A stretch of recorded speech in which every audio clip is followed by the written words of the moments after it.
We're going to start in Esther 9. We're going to read a little bit about the ending of the story. I feel like our other teachers have done such a great job of kind of walking us through this story. And I get kind of the fun part, and then kind of there's like some weird stuff that happens too, right? For those of you that read it. So let's start Esther 9. We're going to read 1 through verse 15. So on March 7th, the 2 decrees of the king were put into effect. On that day, the enemies of the Jews had hoped to overpower them, but quite the opposite happened. It was the Jews who overpowered their enemies. The Jews gathered in their cities throughout all the king's provinces to attack anyone who tried to harm them, but no one could make a stand against them, for everyone was afraid of them. And all the nobles of the provinces, the highest officers, the governors, and the royal officials helped the Jews for fear of Mordecai. For Mordecai had been promoted in the king's palace, and his fame spread throughout all the provinces as he became more and more powerful. So the Jews went ahead on the appointed day and struck down their enemies with the sword. They killed and annihilated their enemies and did as they pleased with them, or with those who hated them. In the fortress of Susa itself, the Jews killed 500 men. They also killed Parsha death. This is where it's going to just get funny. I kind of just want to skip over them, but that's not very fair. These people got killed, so I should say their names. Dalphon, Aspatha, Paratha, Adalia, Aridatha, Parmesan, Amashta, Arisai, Aridai, and Baisaba. The 10 sons of Haman, who he didn't like very much because he named them that, son of Hammedatha, the enemy of the Jews, but they did not take any plunder. That very day, when the king was informed of the number of people killed in the fortress of Susa, he called for Queen Esther. He said, "The Jews have killed 500 men in the fortress of Susa alone, as well as Haman's 10 sons. If they have done that here, what has happened in the rest of the provinces? But now, what more do you want? It will be granted to you. Tell me, and I will do it." Esther responded in her sweet way, "If it please the king, give the Jews in Susa permission to do again tomorrow as they have done today, and let the bodies of Haman's 10 sons be impaled on a pole." So the king agreed, and the decree was announced in Susa, and they impaled the bodies of Haman's 10 sons. Then the Jews at Susa gathered together on March 8th and killed 300 more men, and again they took no plunder. As I look out, I know most of you are veteran believers, and you probably know about the thing that I'm going to talk about, but I think it's super important, and I vetted this with our lead pastors to make sure that I get it right. But I just want to clarify that Old Testament, this happened in the Old Testament, God had God's people, and then there were God's enemy. And if you weren't God's people, you were his enemy. Jesus came so that all people would receive the grace and the love of God, and the enemy is now the real enemy. Okay? So as we talk about enemies, I'm like really hoping that it comes across that I'm not talking about that neighbor that does that thing, or even a different country that kind of has a different agenda than the US. Like, people are now invited, all people are invited into God's covenant. Like, raise your hand if you're Jewish in here. I'm not, I'm a Gentile, so I really benefit from the New Testament covenant, okay? So, and I'm not making apologies for what God has done, but I do think it's important for us as we're going to talk about how to respond to a real and present enemy that we have, that we recognize that this enemy is not flesh and blood. So this was like a very clear win for Esther and Mordecai. And I want to talk about the transition that they went through, that the Jews went through, God's people went through, that you and I go through as we walk with the Lord. We go from victim to victor. In verse 1, it said, "On that day, the enemies of the Jews had hoped to overpower them, but quite the opposite happened." So the enemy has hopes, and he has plans, but he cannot see into the future. God always turns it around on him. In Isaiah 54:17, it tells us, "No weapon that is fashioned against you shall succeed."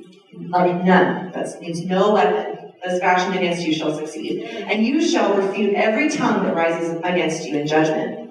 This is the heritage of the servants of the Lord, and their vindication from me, declares the Lord. So let's just break that verse down a little bit. There will be weapons formed against you. And there'll be specific weapons, because they were fashioned against you. So whether it's insecurity, anger, addiction, jealousy, physical sickness, I think it was Marilee that said when the enemy finds something that hurts, he just keeps touching that button. He's really not super creative, but he's paying attention to us, and he likes to use things that work. And so your family history, your past, whatever is a trigger for you, he's gonna be fashioning a weapon in the form of that. And I find it interesting, God says, you shall refute every tongue that rises against you in judgment. So we don't get to just sit back and let God just do all of our tasks for us. We have to refute tongues that rise up against us. And that tongue often comes in the sound of your own voice, right? Gosh, you're so stupid. I literally was doing this on the floor of my kitchen this evening.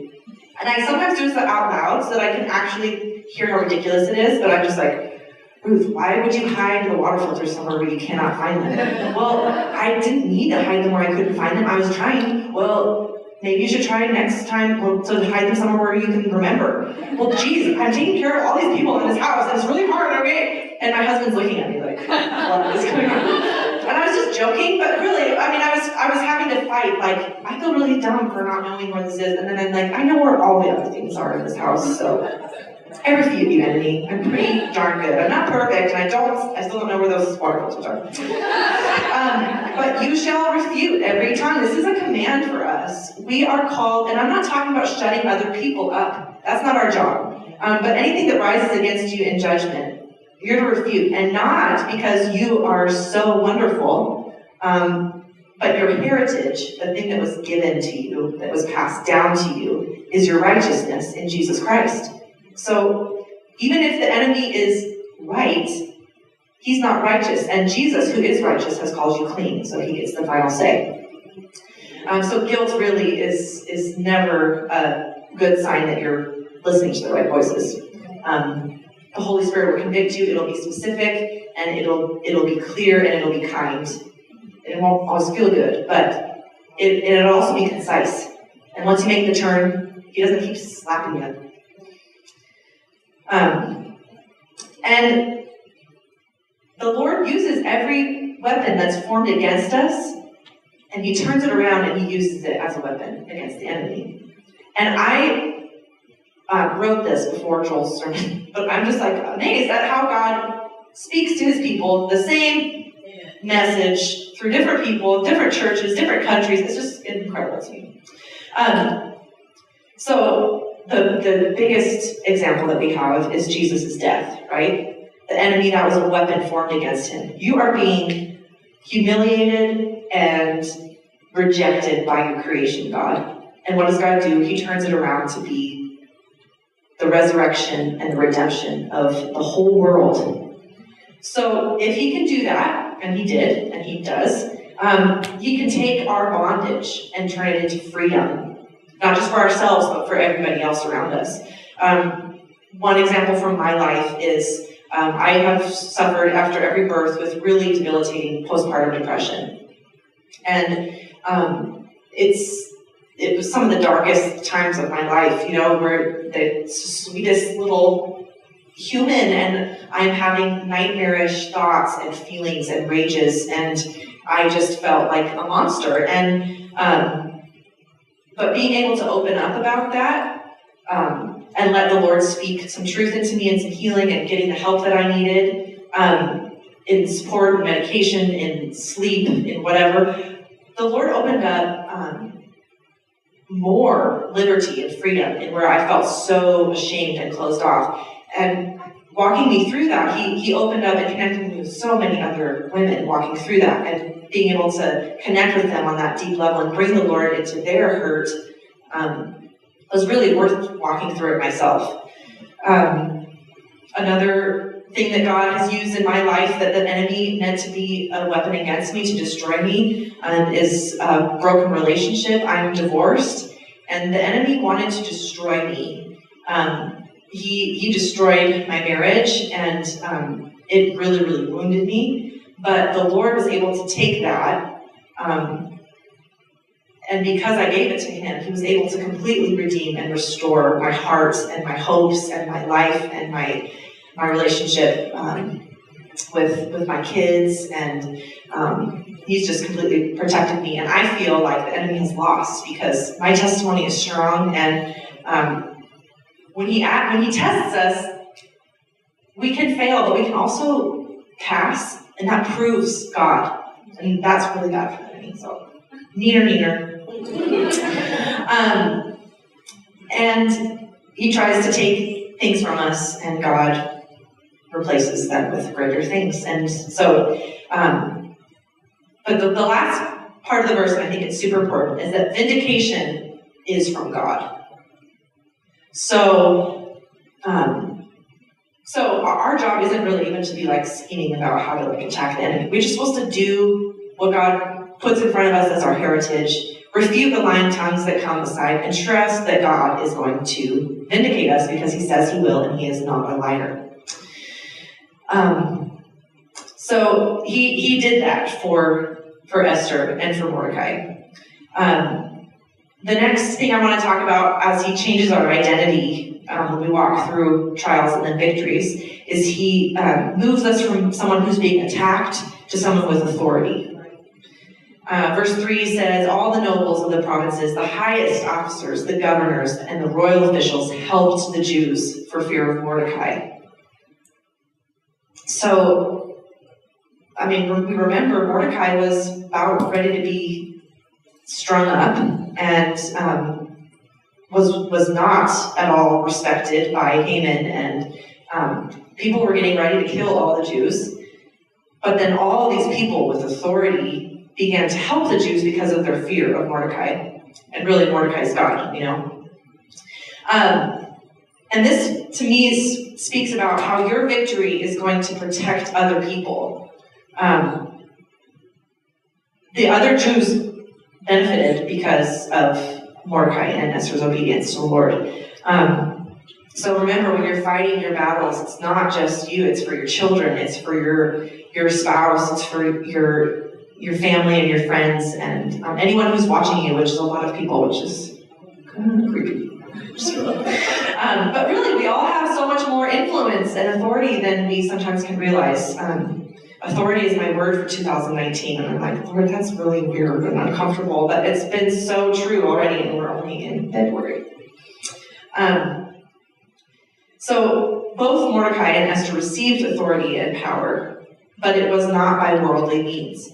So typically in the world, you want authority, you want power, you seize it. You grasp at it, you fight for it, you cut the other people down, and you compete for it. But both Mordecai and Esther actually gave honor to their enemies. But they did not bow in idolatry. So for instance, with Haman, they invited him to the feast with the king. They gave him some honor, and they did not attack him like right out of the gate. But they also wouldn't bow to him. Mordecai did not bow. So when I think about, well, what does this mean for today? We have some enemies' voices in our culture. And when I see Christians walking this balance well, it makes me so hopeful when we come up against lies about the worth of unborn children. And we give honor to whomever is speaking, but we don't bow. That is impactful. That is really powerful. When we attack back, it doesn't usually land, right? When we bow down, that doesn't honor the Lord. So there's a way to walk in battle that's really careful. And I think sometimes we can get a little bit like, unwieldy with our swords, but we got to be careful. because we're fighting an enemy and he's real, but there are people who are under his influence that the Lord loves. And so both Mordecai and Esther, they risked their lives and reputations, but only after praying and fasting. Y'all, fasting works, I just have to say. And I really wish it didn't, kind of, because then I could be like, Lord, I tried that and it didn't work. But every time he's asked me to fast, and I have, he has just blown me away. So if you are stuck in anything, I encourage you and challenge you to fast and pray, because fasting costs us a little bit. And praying can be just complaining if we're not careful. So, and the Lord loves you and listens. I listen to my toddler complain. I really do. And I love her. But when a child of God is willing to give up something to be able to make room to hear from the Lord, amazing things happen. Like the whole country flip-flopping and basically rolling over for you. That happened for Mordecai and Esther, and that was amazing.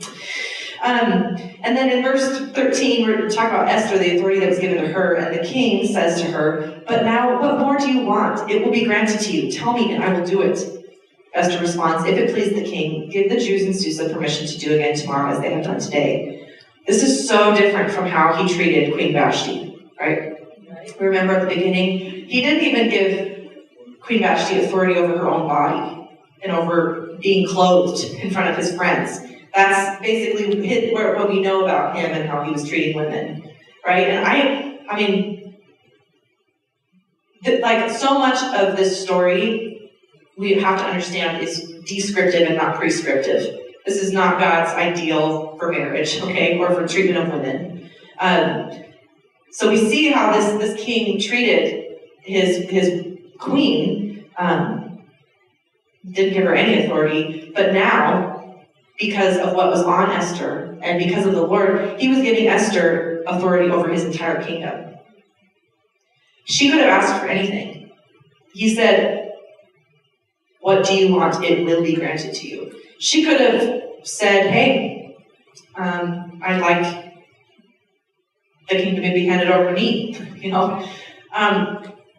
But she still treated him with honor because of his position, and God gave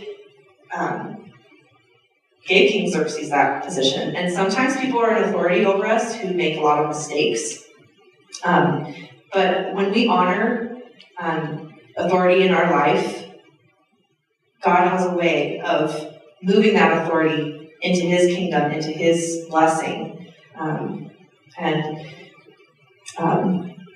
So whether that's, in politics or leaders in the church, there's a way to use your influence like she did. She didn't just not use the authority that was given to her, but she didn't demand it or use it unjustly.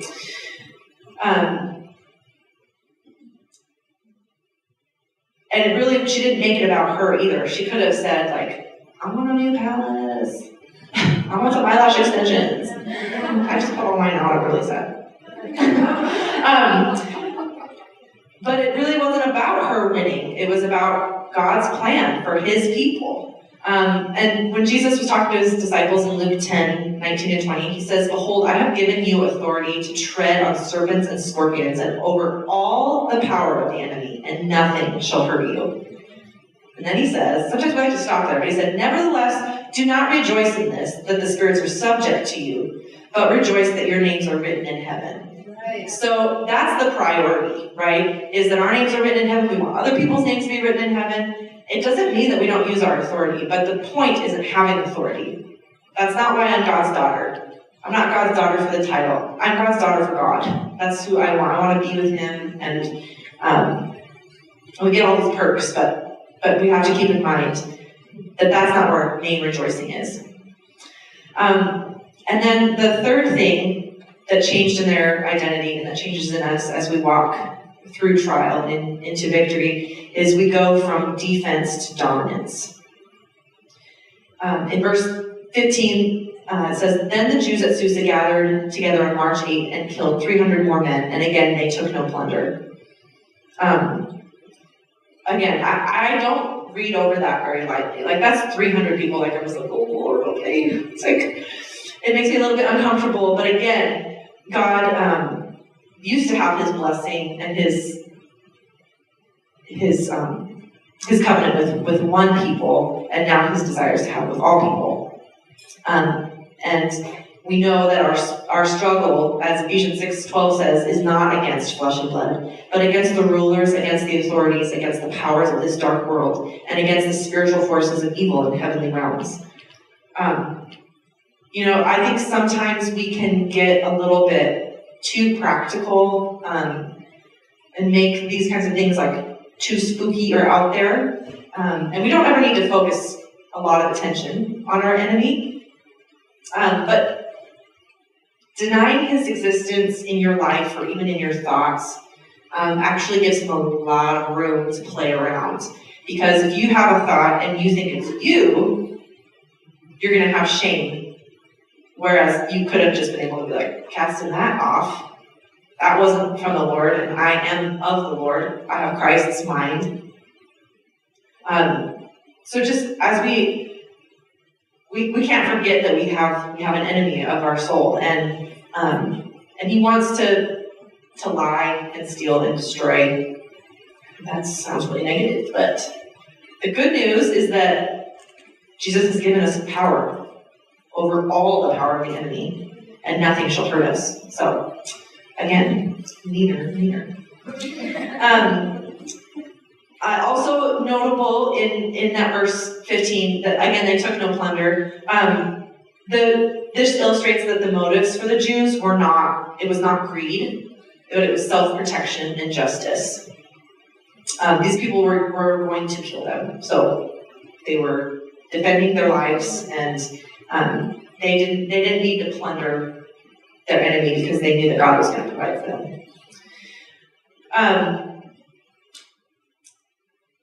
And now let's move to Esther 9, 20 through 22. So Mordecai recorded these events and sent letters to the Jews near and far throughout all the provinces of King Xerxes, calling them to celebrate an annual festival on these 2 days. He told them to celebrate these days with feasting and gladness, and by giving gifts of food to each other and presents to the poor. This would commemorate a time when the Jews gained relief from their enemies, when their sorrow was turned into gladness and their mourning to joy.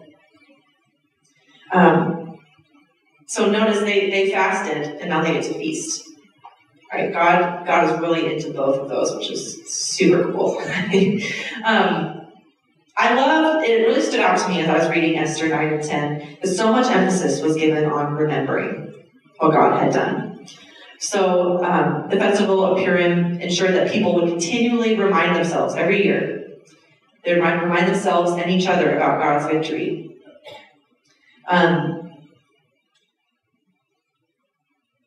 We have festivals that we celebrate, right? We can think, Christmas and Easter, and those are like obviously the best victories that God has won for us. But my challenge for us tonight is to identify things that God has done in your past that you can remember and get strength from for today. Because God didn't set all these feasts and festivals up just to fill the calendar. There was a purpose for them to remember. Psalm 30, 11 through 12 says, "You have turned my mourning into dancing for me. You have taken off my sackcloth and clothed me with joy, that my soul may sing praise to you and not be silent. Oh my God, oh Lord my God, I will give thanks to you forever." So God did all these things, these wonderful things, turning mourning into dancing. God has done that for me multiple times. He has taken off my sackcloth, my grief, my pain, and clothed me with joy. And he did that so that my soul may sing praise to him and not be silent. And saying that I will give thanks to you forever. This implies that we don't just say thank you once for these things that God has done for us. So, for instance, the gift of my husband, Severin. When I remember what God has done, and when I remember how he has gifted me with a Boaz, to redeem me and my sons. I give thanks. I give thanks every time I remember. If I don't remember, sometimes I can not give thanks. But the purpose of the remembering is to connect us with God. Because what happens when I sing praise and when I give thanks, I am drawn in. And that He wants us close. So it's not like He just needs us to stroke His ego. He wants us to remember so that we can trust Him, we can continue to make good decisions. So let's talk about remembering first for a bit. I love the word remember, and it's not like an accurate breakdown of the meaning of the word, but I love that it's talking about remembering. And I think about like putting like a Lego guy back together. It's like putting ourselves back together, getting in alignment, and plugging ourselves back into the big picture. Sometimes we can get dismembered by our day, by conflict, worry, fear, sin, whatever it is. We can kind of feel like we're unraveled a little bit. And I feel like remembering puts us back together. The definition is it's a verb. It's to have in one's mind an awareness of someone or something one has seen, known, or experienced in the past. So remembering has a lot to do with our mind. And it's having an awareness of, let's say, God, that we have seen, known, or experienced in the past. The word remember is used over 150 times in the Bible. And it was really hard to even pick one verse because there are so many. Because God has done so many amazing things. And His people are promising Him that they will remember. Psalm 77:11 says, I will remember your great deeds, Lord. I will recall the wonders you did in the past. This is a conscious decision. I will remember. This is a verb. I'm going to put you in my mind. I'm going to move my awareness to who you are and what you have done, what I have seen, known, and experienced in the past. For me, moving it from the mind into the physical has been super helpful for me. So, and I'm going to use the word ritual, and I don't mean that in a creepy way at all. But I have found that there have been times where I do something physical to represent what is happening in my spirit. For instance, when I miscarried my first child, through understanding what was happening, it was my first pregnancy, so I was learning how big was the baby, and it was the size of a grain of rice. And so I took a grain of rice and I buried the grain of rice, and I had a little burial ceremony for myself and this baby, honoring its life, and it was super cathartic for me. When we celebrate holidays, when we have all these traditions of things that we do, songs we sing and special cookies that we make that our grandma made at Christmas time. We do things that symbolize something really deep and meaningful. Another thing that I have done is I've had prayer requests where I am asking the Lord to take it, but then I've noticed that I keep taking it back. God, I lift up my children to you. No, I don't. And I'm going to try to just parent my way out of this, because I read 3 books about it, so don't worry, Jesus, I got this. So what I started doing when I found myself trying to take control over things that I was trying to release to the Lord was I would write them down, and I would set them on fire, and if I wouldn't let go, it would burn me, but I'd place it in a jar. And I'm done holding on to that thing. And I'm not saying we should continue to pray for the same thing, but for me it symbolized I'm letting go of this, because only you can handle it. I can't handle it. I'm handling it and it's hurting me, and I need you to come through on this. So my challenge for all of us, and for myself too, is to be remembering things that God has done and to create some sort of concrete, maybe it could be a holiday of a time where he came through like you couldn't believe financially. And on that day, you find someone who needs a meal and you buy them a meal. Set it in your phone. Repeat every year. Maybe it's like for us, we had some huge difficulty and like spiritual battle to get into our home. And so on the anniversary of us signing papers, we're gonna party every year because I don't want to forget what God did for me and just be like, yeah, I gotta clean this house. I tell you what, when I remember what God did, it's incredible. And it is miraculous, and he deserves to be remembered. And what does remembering do for us? It brings presence, it brings God's presence to the present. When we remember what God did for us the last time we felt really overwhelmed and we reached out for him, remembering who he is in that moment, he doesn't change, right? So he's there then with me in the moment that I'm currently in. So when I am in need and I remember the provider is in the room with me in the midst of my need. When I am in pain and I remember how God has comforted me, it ushers in the comfort of the Lord. It also gives us perspective. It changes the way we view our past when we're remembering what God has done, not necessarily what I have done. Because if I just think about what I have done and what I've gone through, it can be really negative. There are still times where I think of myself and I'm like, you know what? I was rejected by the one person in the world that was most important to me.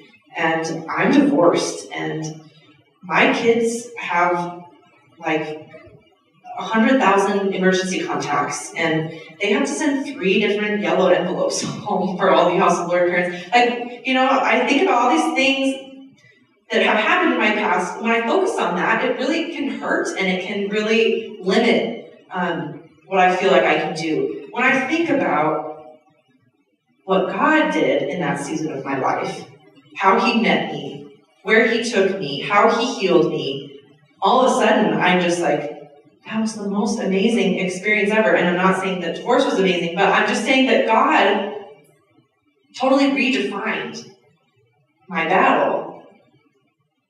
And it helps me to have perspective in seeing his plan. And that yes, maybe I was divorced and rejected, but because of God, I'm rescued and I'm set apart. So remembering gives us a different perspective. When we bring God into our past, we can have more hope about God in our present and more hope about God in our future. And if we're not remembering, if we're not bringing him into our mind and turning our awareness to him, sometimes we can get lost. Our perspective is how some of you have teenage drivers. Keep your eye on the road, you know what I mean? There's something about perspective that is really important. I don't even have a teenager right now. I was just looking at you and thinking about it. Remembering also is prophetic. When I remember what God has done for me, and I speak it out, and I testify to it, it is a prophetic word for someone else in their journey. So when I say, I remember when God delivered me, somebody else who's in bondage hears, God delivers. I'm going to receive that word. And it continues to propel and accelerate the glory that he gets for being a deliverer. Because I'm not the first person he delivered. And when I was in bondage, I heard that he delivered. And that prophesied to me. So remembering doesn't just put us back together with ourselves, but it puts us together with the body of Christ. It because we're referencing the same wondrous God that we have. And so I encourage you to remember with people. Like I said, with my family, we're, create a little holiday, create a tradition, because we do it with secular things all the time. I mean, I celebrate the Super Bowl, and I really know nothing about football. Even though I am the current champion of our little local fantasy football league team. It was like, no, it wasn't luck. It was favor. It was favor from the Lord. I got first. My husband got second. I still have the big belt. My kids are really proud of it. Where was I going with that? We celebrate. Every year, my family, we get together for Super Bowl Sunday. Why? Chili and cheese. I mean, I really don't know, but I feel like if we can give honor to like some of our cultures, traditions, and it's fun, it's great. We can create our own. We can create a way to remember that is fun and meaningful for us, for our kids. Our kids need to know what God is doing in our lives. The Lord speaks through generation to generation, and I really feel like if we can get this into our families, that we are going to celebrate what God has done for us, it can really carry us through seasons where we need Him to do something.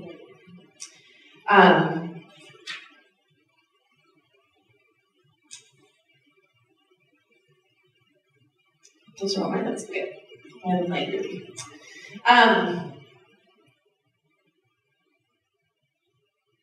Will you all do me a favor, and will you bow your heads with me? I just want to give us some time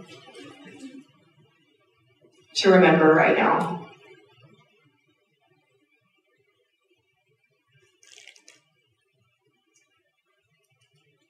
God, I just ask for your presence to fall, that you would bring to our minds, that you would help us bring to our minds the times when you have spoken love over us, the times when you have filled us up, the times when you have forgiven us and set us free and washed us clean. Times when your Holy Spirit has fallen and we felt your presence in our midst.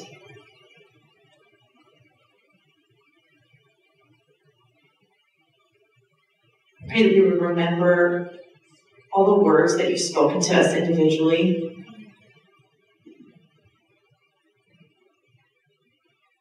God, help us to treasure you more. Help us to treasure you better. We celebrate moments in our lives, birthdays, anniversaries of the people that we treasure. God, help us to celebrate you. Give us vision.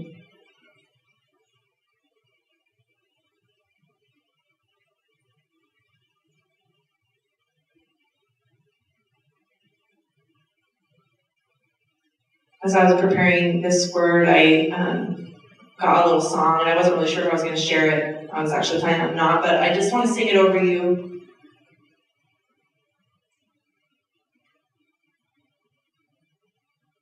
We remember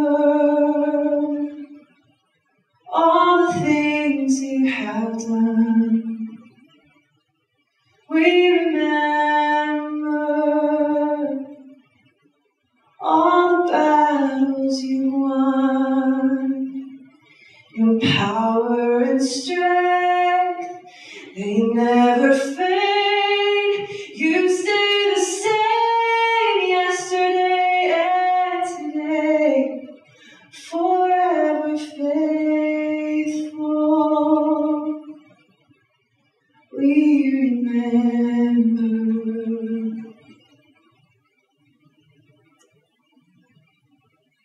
God, we thank you for all you've done. And we know that there's more to come. God, I pray that our remembering would be prophesying. I pray that we would remember internally in our own thoughts, we would remember out loud to each other as sisters.